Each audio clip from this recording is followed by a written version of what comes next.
പിതാവിൻ്റെയും പുത്രൻ്റെയും പരിശുദ്ധാത്മാവിൻ്റെയും നാമത്തിൽ ആമേൻ. എൻ്റെ പ്രിയപ്പെട്ടവരെ, ഇന്ന് നവംബർ 22 ശനിയാഴ്ച. അമ്മേ പരിശുദ്ധ അമ്മേ, അമ്മേ പരിശുദ്ധമേ, ദൈവമാതാവേ, കൃപാസനത്തിലൂടെ ഞങ്ങൾക്കും ഞങ്ങളുടെ ദേശത്തിനും അമ്മ മധ്യസ്ഥം തേടി തന്ന എല്ലാ അനുഗ്രഹങ്ങൾക്കും കൃപകൾക്കും ഞങ്ങളിപ്പോൾ ഹൃദയം നിറഞ്ഞ നന്ദി പറയുന്നു. അമ്മേ പരിശുദ്ധമേ, ദൈവമാതാവേ, 2004 ഡിസംബർ 7 ഉച്ചകഴിഞ്ഞ് 2:30 കൃപാസനത്തിൽ സംഭവിച്ച അമ്മയുടെ പ്രത്യക്ഷപ്പെടലിനെ കുറിച്ച് തിരുസഭയ്ക്ക് സമർപ്പിച്ചിരിക്കുന്ന പഠനരേഖകളുടെ മേൽ സഭാത്മകമായ പഠനം ആരംഭിക്കുവാൻ ഞങ്ങൾ പ്രാർത്ഥിക്കുന്നു. അമ്മേ പരിശുദ്ധമേ, ഭൂസ്വർലോകങ്ങളുടെ രാജ്ഞിയായ അങ്ങേയ്ക്ക് ഭൗമസംരക്ഷണത്തിനായി പ്രപഞ്ചപ്രകൃതിയെ തന്നെ തിരുസഭ പ്രതിഷ്ഠിക്കുവാൻ ഈ പ്രത്യക്ഷീകരണം വഴി ഇടയാക്കണമേ. പരിശുദ്ധമേ, ജപമാല മാതാവേ, സകല കൃപാസനം പ്രാർത്ഥനയോടും ചേർത്ത് ഞങ്ങളിപ്പോൾ പ്രാർത്ഥിക്കുന്ന ഈ കുടുംബത്തിന്റെ പ്രത്യേക നിയോഗം പറ മക്കളെ.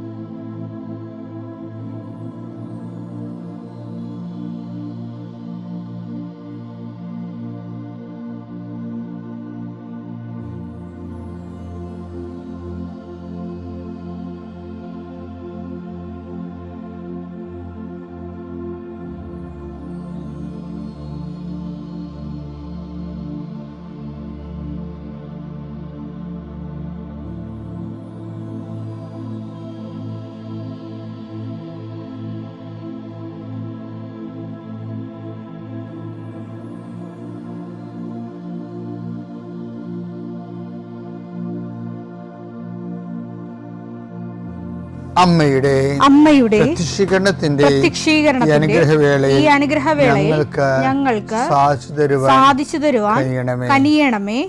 ആമേൻ. വിശ്വാസ പ്രമാണം.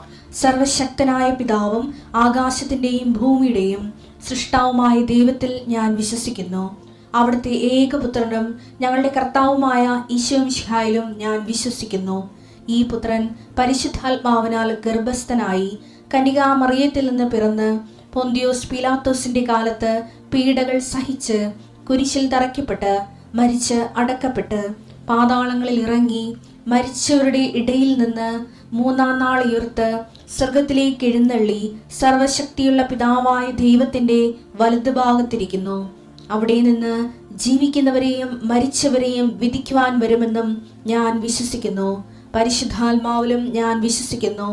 വിശുദ്ധ കത്തോലിക്കാ സഭയിലും പുണ്യവാന്മാരുടെ ഐക്യത്തിലും പാപങ്ങളുടെ മോചനത്തിലും ശരീരത്തിന്റെ ഉയർപ്പിലും നിത്യമായ ജീവിതത്തിലും ഞാൻ വിശ്വസിക്കുന്നു.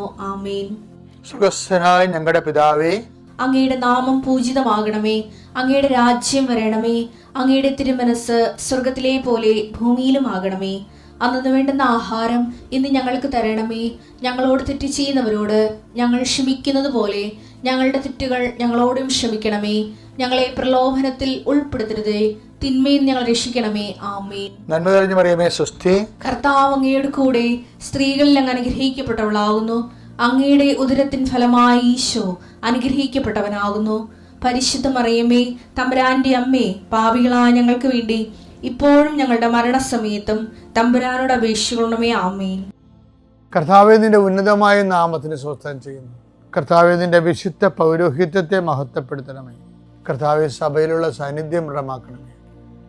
39 വർഷം ഞാൻ അർപ്പിച്ച കൃപാന്റെ യുഗതിയായി കൃപാസ്ഥാന ജീവനോടെ പ്രത്യക്ഷപ്പെട്ട മാതാവിൻ്റെ മാധ്യസ്ഥയിൽ അത്താറയിൽ നടന്ന 10,000-കണക്കിന് ആരാധന ശക്തിയാൽ പ്രാർത്ഥനയിൽ തളർന്നു പോയവരെ, പ്രത്യേകിച്ച് പ്രാർത്ഥനയിലെ ബലം നഷ്ടപ്പെട്ടു പോയവർ, അവരുടെ ജീവിതത്തിന് സങ്കടങ്ങളും ദുരിതങ്ങളും കാരണം പ്രാർത്ഥിക്കാൻ പോലും മനസ്സ് തോന്നാത്തവർക്ക് ഈ പ്രാർത്ഥന കൊണ്ട് ഞാൻ നിന്നെ ആശീർവദിക്കുന്നു.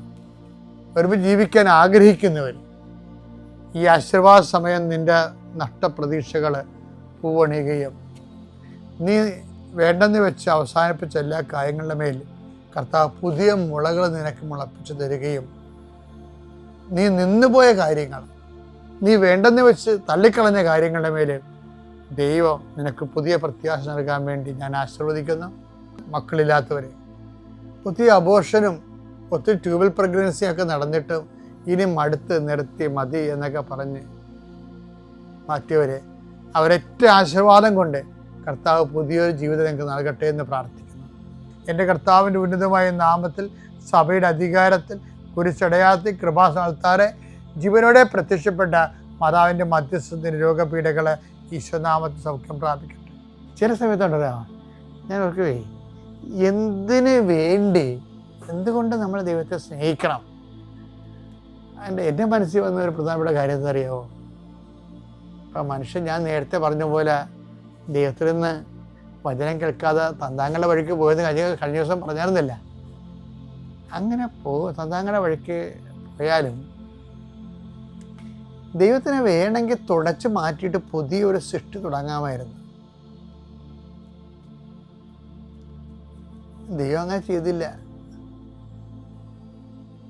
റിപ്പയർ ചെയ്തെടുക്കാനാണ് നോക്കിയത്. ക്രിസ്തുവിനെ തന്ന് ആ മനുഷ്യ പ്രകൃതിയെ തന്നെ ദൈവത്തിന് റിപ്പയർ ചെയ്ത് അതൊക്കെ ചിന്തിക്കുമ്പോഴേ ഞാൻ എൻ്റെ കണ്ണൊക്കെ നിറയെ ശരിക്കും. എന്താണെന്നറിയാമോ? ദൈവത്തിന് വേണമെങ്കിൽ ഈ ദൈവത്തിൽ നിന്ന് അകന്നുപോയ കക്ഷികളെ തള്ളിക്കളയാമായിരുന്നു. പക്ഷെ വിശുദ്ധ ഗ്രന്ഥം പറയും, ആദത്തിൻ്റെ മകൻ സേത്ത് പിന്നെ ഇങ്ങനെ വന്നിട്ട് അത് നിങ്ങൾ കടിച്ചു തൂങ്ങരുത്, ആ ഫിഗറെ കടിച്ചു തൂങ്ങരുത്. മനുഷ്യ പ്രകൃതി എന്നാണ് ഞാൻ ഉദ്ദേശിക്കണത്. ആദത്തിൻ്റെ മകൻ സേത്ത് എന്ന് പറയുമ്പോൾ അയാളുടെ സേത്തിൻ്റെ ഇങ്ങനെ എടുത്തു പോകേണ്ട കാര്യമില്ല.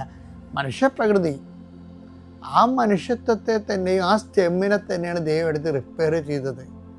ആ മനുഷ്യത്വത്തിലേക്കാണ് തൻ്റെ മകനെ ദൈവം മനുഷ്യാവതാരത്തിലൂടെ പങ്കുകാരനാക്കുകയും ആ മനുഷ്യപ്രകൃതിയെ വിശുദ്ധീകരിക്കപ്പെടുകയും ചെയ്തത്. അല്ല വേറെ ഒരു സൃഷ്ടി നടത്തില്ല ദൈവം. അത് ഭയങ്കര വല്ലാത്തൊരു സംഭവമാണതേ. ഞാൻ എപ്പോഴും ഓർക്കും, ദൈവത്തിന് വേണമെങ്കിൽ അത് മുഴുവൻ മായ്ച്ചു കളഞ്ഞിട്ട് പുതിയൊരു സംഭവം ചെയ്യാമായിരുന്നു. നെവർ ഹിഡ്. ആ പ്രകൃതിയെ തന്നെയാണ്, അതിനുവേണ്ടി ദൈവം ഭയങ്കര വില കൊടുത്ത ചരിത്രമാണ് പുതിയ നിയമം നമ്മോട് പറയണത്. അതെല്ലാം ഒരു ഓണ്ടോളജിക്കൽ മെറ്റാഫിസിക്കൽ ആയിട്ടുള്ള എക്സ്പീരിയൻസ് ആണ്. ആ ബുദ്ധിബോധം ഇല്ലാത്തതിനെ അക്ഷരാർത്ഥത്തെ വളച്ചൊടിച്ച് അവൻ്റെ തന്നെ നാശമായിട്ട് മാറ്റുകയുള്ളൂ. എന്നിട്ട് അവൻ അവിശ്വാസിയായി മാറും. അങ്ങനൊന്നുമല്ല. ദൈവസ്നേഹം കൈകാര്യം ചെയ്ത കൈമാറിയ ദൈവത്തിൻ്റെ സ്നേഹത്തിൻ്റെ ഒരു പ്രകൃതിയുണ്ട്. അത് വല്ലാത്ത ഒരു പ്രകൃതിയാണ്. ദൈവസ്നേഹം കൈമാറുകയും ചെയ്ത പ്രകൃതി.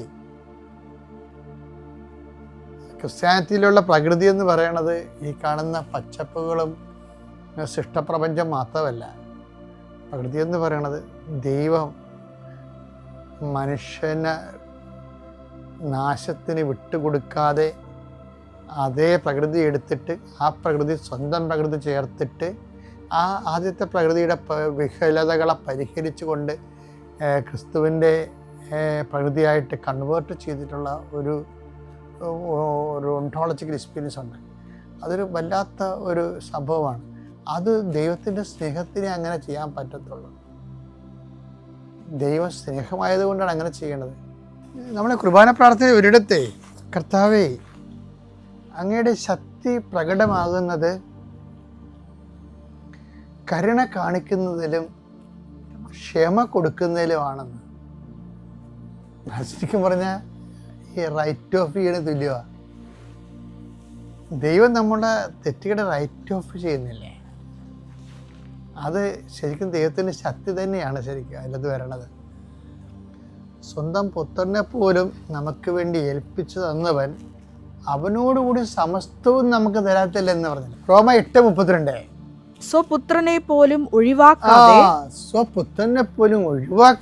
നമുക്കെല്ലാവർക്കും വേണ്ടി അവനെ ഏൽപ്പിച്ചു തന്നവൻ അവനോട് കൂടെ സമസ്തവും നമുക്ക് ദാനമായി നൽകാതിരിക്കുമോ? ഇത് വായിക്കുമ്പോൾ നിങ്ങൾ ഓർക്കും, ആൾക്കാർ പ്രസവിക്കുമ്പോൾ എന്താ പറയണത്? അവൻ്റെ കൂടെ ജോലി കിട്ടും, വീട് കിട്ടും, പെണ്ണ് കെട്ടിച്ച് കിട്ടും, കൊച്ചു കിട്ടും, പറമ്പ് കിട്ടും, അവനോടും കൂടി. അങ്ങനെയാണ് ആൾക്കാർ വ്യാഖ്യാനിക്കുന്നത്. പക്ഷെ ആ വചനത്തിൻ്റെ കിടപ്പ് എന്താണ്? അതിൻ്റെ നേച്ചർ എന്താണ്? സ്വന്തം പുത്രനെ പോലും ഒഴിവാക്കാതെ നമുക്ക് വേണ്ടി കുരിശിൽ ഏൽപ്പിച്ചവരാണ്. അവനോട് സമസ്തം എന്ന് പറയുമ്പോഴേ അതിൻ്റെ അകത്ത് വരണേ എന്താണ്? ഞാൻ മുമ്പ് പറഞ്ഞ കരുണ കാണിക്കലും ക്ഷമ കാണിക്കലും തന്നെയാണ് സമസ്തത്തിൽ വരണത്. പത്രോസ് സാപത്ത് ദിവസം മഹാപരാധം ചെയ്തില്ലേ? എന്താണ്? യഹൂദിൻ്റെ ദൃഷ്ടിയിൽ അതൊരു ഒരു മാരകഭാവം പോലെയല്ല വരും. കണ്ടവൻ്റെ വയൽ സാപത്ത് ദിവസം കട്ട് തിന്ന് മറ്റുള്ളവർക്ക് കൊടുത്ത് അവരെ ഉതപ്പിച്ച് എന്തൊരു പരിപാടിയാണ്! ആ സാധനം ഈശോ റൈറ്റ് ഓഫ് ചെയ്യണം കണ്ടിട്ടില്ലേ? ആഴ്ചകളെ. എന്നിട്ട് അത് റൈറ്റ് ഓഫ് ചെയ്യണമെന്ന് ദൈവത്തിന് ഗ്രൗണ്ടുണ്ട്. കർത്താവിന് അനന്ത വിജ്ഞാനത്തിൽ നിന്നൊരു പോയിന്റ് എടുത്ത് പറയും, ദാവീദും അനുചരന്മാരും എന്താണ് ചെയ്തത്? ഇത് പറഞ്ഞുകൊണ്ട് പത്രോസിനെ ചേർത്ത് നിർത്തും. എല്ലാ പാപികളുടെയും കണ്ണു നിറയണത് ഈ ഒരു സ്ഥലത്ത് വെച്ചാണ്. എന്ന് വെച്ച് കഴിഞ്ഞാൽ നമ്മളെ ചേർത്ത് നിർത്തും. അതിന് എന്തെങ്കിലും ഒരു ബൈലോ ദൈവം കണ്ടുപിടിക്കും, എന്തെങ്കിലും കണ്ടുപിടിക്കും. കാര്യത്തിൽ അവനോടുകൂടെ സമസ്തവും എന്ന് പറഞ്ഞാൽ ആ കൂട്ടത്തിൽ അതുണ്ട്.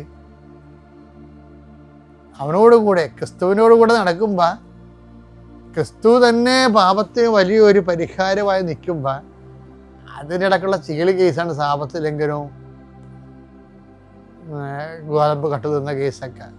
സമസ്തവും ഇപ്പം ദൈവം ക്രിസ്തുവിനെ കൊടുത്തപ്പോൾ നമ്മളെ വീണ്ടെടുക്കാൻ വേണ്ടി ഇനി പ്രത്യേകിച്ച് ഉപാധി ആവശ്യമില്ല ദൈവത്തിന്. അതാണ് ദൈവം. ആ സ്നേഹം മനസ്സിലാക്കാതെ പോണതാണ് മനുഷ്യൻ്റെ ഏറ്റവും വലിയ ദൈവനിന്ദയെന്ന് പറയുന്നത്. എപ്പോഴും നമ്മൾ ദൈവത്തിൻ്റെ സ്നേഹത്തെക്കുറിച്ച് ചിന്തിക്കണേ. അങ്ങനെ ദൈവത്തിൻ്റെ സ്നേഹത്തെക്കുറിച്ച് ചിന്തിക്കുന്നതും ദൈവത്തിന് അതിൻ്റെ അകത്ത് വന്ന് എക്സ്പെൻഡിച്ചറിനെ കുറിച്ച് ആലോചിക്കുമ്പോൾ തന്നെ നമ്മൾ ദൈവത്തിൻ്റെ ആത്മബന്ധത്തിലേക്ക് കയറിക്കൂടും.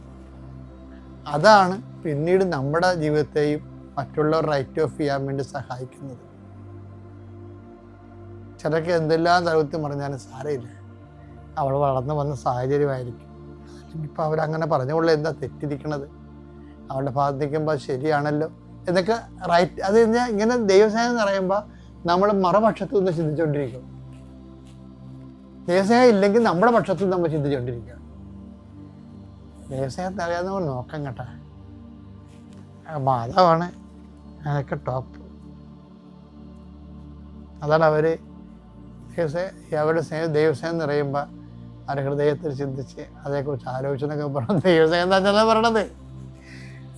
മറിയത്തിൻ്റെ മനസ്സ് ദൈവസ്നേഹം നിറഞ്ഞെന്ന് പറയണതിന് പകരം പറഞ്ഞാണ് അവൾ അതേക്കുറിച്ച് ചിന്തിച്ചു, ആലോചിച്ചു, ഹൃദയത്തിൽ സംഭരിച്ചു എന്നൊക്കെ പറയും. മറിയത്തിൻ്റെ മനസ്സ് ദൈവസ്നേഹത്താൽ നിറഞ്ഞു.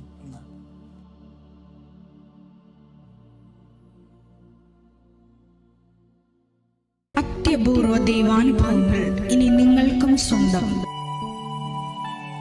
ഈ യൂട്യൂബ് ചാനൽ ഇതുവരെ സബ്സ്ക്രൈബ് ചെയ്തിട്ടില്ലെങ്കിൽ ഇപ്പോൾ തന്നെ സബ്സ്ക്രൈബ് ചെയ്യുക.